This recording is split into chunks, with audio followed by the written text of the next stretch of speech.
Hi everyone. Today I'd like to talk a little bit about the importance of scale practice in order to aid um, our agility and our ability to improvise well when we're playing jazz or playing over standards or what have you.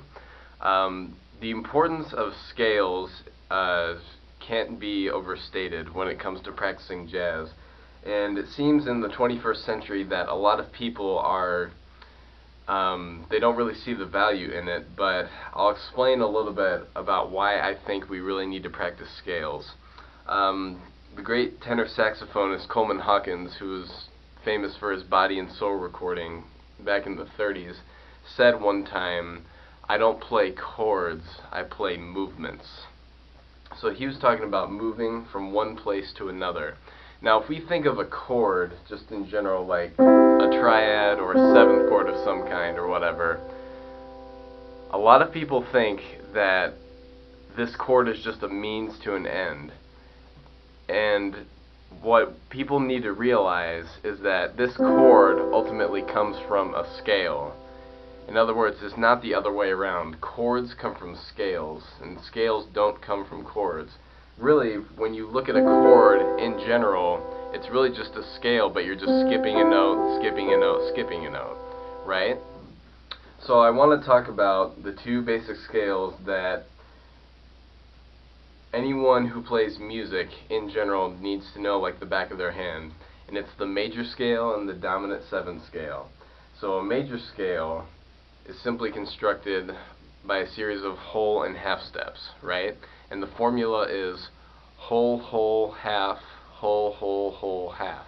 In other words, whole step, half step, whole step, whole step, half step. So if I wanted to play a C major scale, I would do it like this. Right? Now, for the sake of this video and for future videos, when I make people practice scales, I make them go from tonic, or scale degree 1, to 7.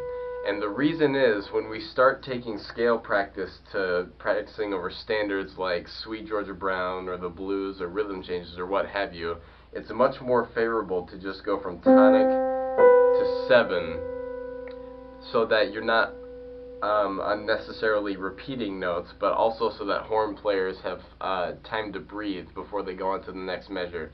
And if that sounds confusing right now, don't worry about it, because we'll eventually get to it.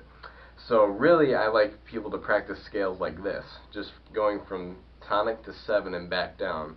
So a C major scale up and down would look like this.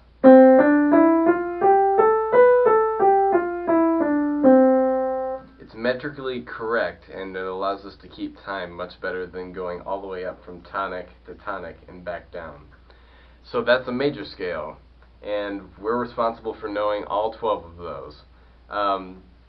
Schoenberg, the great theorist, in one of his theory books, wrote out the major scale, and then he jokingly told the readers, you know, there's the C major scale, you learn the other 11. Right? If you know the formula, then you can take it to another key. So F major would be like this.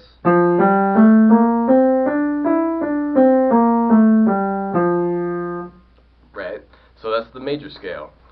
Now let's talk a little bit about the dominant 7th scale. We've learned in previous videos where a dominant 7th chord comes from, right? It comes directly from a fully diminished 7th chord. But for the dominant 7th scale, the only difference between that scale and a major scale is you just flat the 7. So if I'm trying to play a C dominant 7 scale, all I'm going to do is just flat the 7. So I'm going to play B flat instead of B natural. So a dominant 7 scale would look like this, up and down.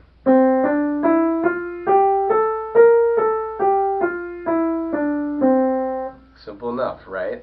Let's say I wanted to figure out the dominant 7th scale starting on A flat.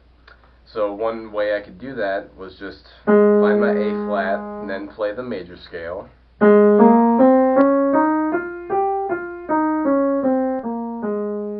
And then if I wanted to play the dominant 7th scale, I just say, oh, I just need to flat that 7. So instead of a G natural, play a G flat. So So an A flat dominant 7 scale would look like this.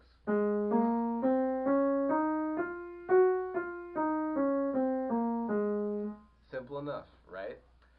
So what we really need to focus on are these two scales, the major scale and then the dominant 7 scale. And the only difference between the two is a major 7 versus a flat 7.